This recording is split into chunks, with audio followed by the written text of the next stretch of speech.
In our earlier talk, I wanted to just focus on our religious images are okay, are they not okay? And then also, what is the relationship between churches that use, what is the proper relationship between churches that use religious images and those that don't? And I said I don't want to talk about veneration.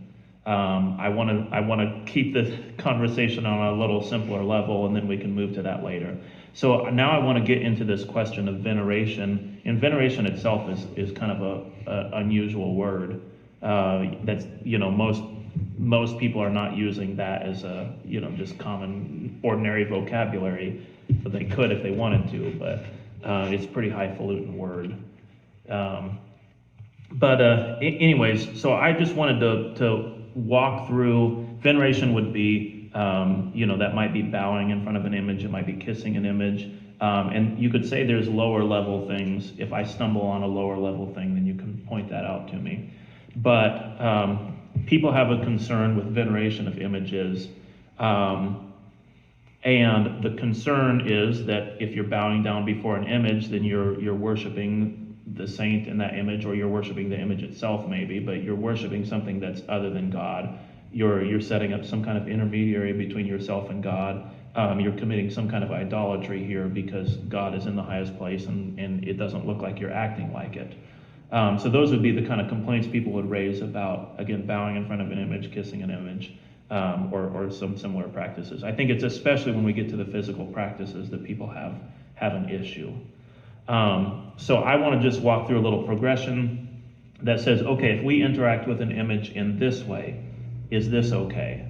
And then try to get to the point where we've crossed the line and we're now committing idolatry, because that's the charge that's being made. And I'm just not sure that we're going to get there, but I'll just ask you guys to chime in. Now, a lot of people would say it's okay to have religious images, and the reason that you would use them would be to teach somebody something. Mm-hmm. This helps to illustrate a story, and especially people talk about ancient times or medieval times. You've got so many people that are illiterate and can't read the Bible, and they don't own a Bible because it's extremely expensive to get one. So what you do instead is you have images and you use those to teach people, and that's fine. That's perfectly acceptable. And I don't think there's that many people that are going to disagree with that. There are some. There are some, yeah. They're silly, but there are some. Well, yeah. They're inconsistent, I guess is the best way to put it. Yeah, I mean the Amish, Right. our cousins here would be very similar to what you're describing, where they would Right. they would reject any kind of images. But we had the Martyr's Mirror up here for one of our talks a couple videos back, and they use the Martyr's Mirror, and it's got religious images in it, and the religious images are like that are in that book, have done a lot to shape the Anabaptist imagination. They had a huge impact on us. I'm just having this picture in my mind of, like, what if you buy a piece of furniture from IKEA and the instruction manual is literally just pictures. Like, somehow when they're religious in nature, now they're evil. Right, yeah. That is a problem. We won't go down that road too far, but it is a problem to say non-religious images are okay, because for one thing, like, that's sort of saying that, well, I don't really buy into the image or the idea that there's any such thing as a non-religious image. Mm-hmm. Or a non-religious anything. Yeah, right. I mean, it's all in service of something. Right. And hopefully it's in service of something that's good, or at least useful for you in living a kind of life that is good. Right. And in which case, like, it's ultimately going to direct toward God, toward the fount of all goodness, or it's going to direct away from it. But like, either way, it's religious. Yeah, which actually gets back at your argument from a previous video that, hey, it turns out everything is an image. Yeah, right. Yeah. Okay, so teaching with images, again, most people are going to say that's okay. All right, so if you look at an image, that's a physical act, right? Mm-hmm. You're using your eyeballs, your physical body, in order to look at an image. I mean, obviously, if having images to teach is okay, looking at them would also be okay. Yeah. Okay. I mean, you can't teach without seeing. Right.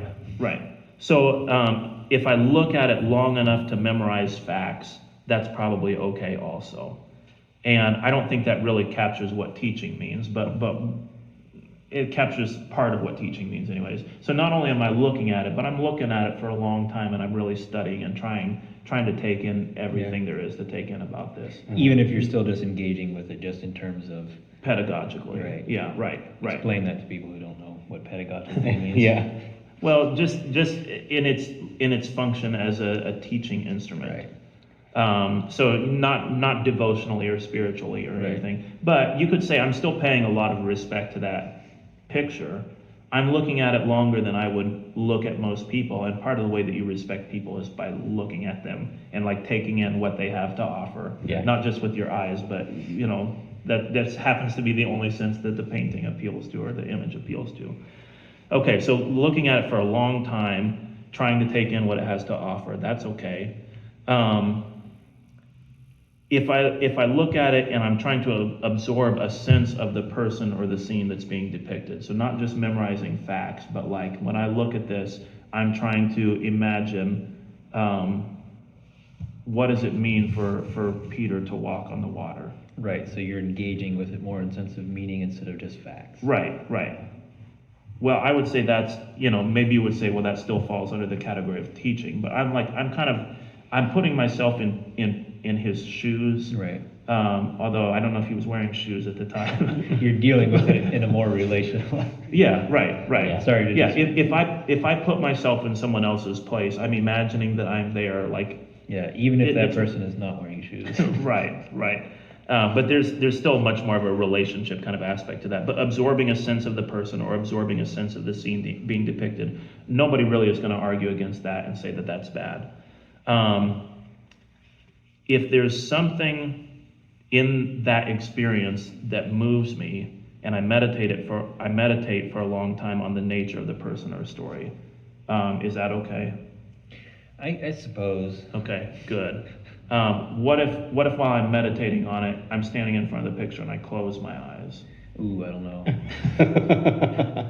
Okay, I think that we're probably still okay. We're probably not committing idolatry. Yeah. Okay, if I'm standing in front of this picture, and I'm meditating on it, and I close my eyes, and I'm overwhelmed with a feeling of gratefulness for something that's being revealed to me in this moment, something that I get to experience and be a part of, or maybe something that I don't have to be a part of, something that I don't have to experience.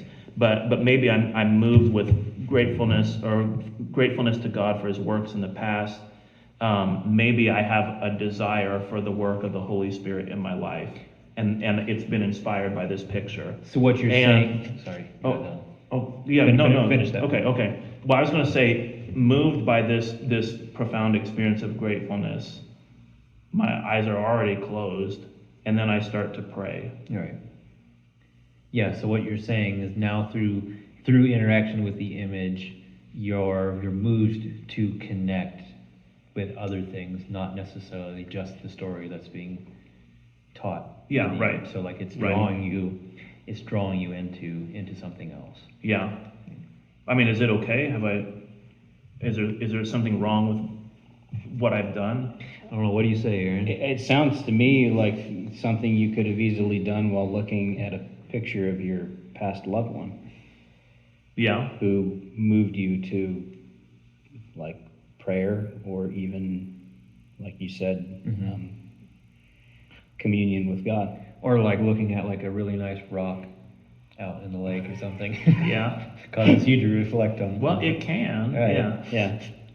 Um, You're getting close to like being. I am now standing in front of an image and praying. Yeah, you're getting close to me kicking you out on the street. Okay. All right. And what if this is only a small modification? What if I bow my head while I'm praying?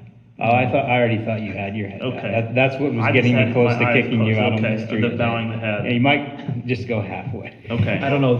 So the thing about the eyes, like the closing of the eyes that I was wondering about is God says you can't look at my face and live. So you close your eyes when encountering God. So I think that means you only close your eyes for God. All right. Moving on. Okay. So so far, I can bow my head and pray in front of an image, and I'm not committing idolatry. Okay. All of this so far was spontaneous. And I think now it will start to get into territory that will be a little more iffy for some people. What if maybe this happens a couple of times with the same image, we'll say. And I think, you know what? We won't imagine this as something hanging on a wall, or just imagine some little thing some friend of mine painted and I bought it just to be nice to the guy or something like that. But we'll hold all the details still to be true about it. And I decide, you know what? I think I'm gonna put this by my bed, because that's the second time or the third time that I've looked at this, and it just seems like it just makes me want to pray. Like it just makes me feel something worth praying about. I keep saying gratefulness, but maybe it could be something else. I'm going to put this by my bed, and then when I wake up in the morning, the first thing that I'm going to do is not get out my phone and start reading all the education news. What I'm going to do instead is I'm just going to pray, and I'll look at the picture, and if nothing else, it will be a reminder for me to pray. Yeah. But frequently, some days I'll meditate a lot on the picture, and some days I won't. But it's all kind of always going to be part of my routine.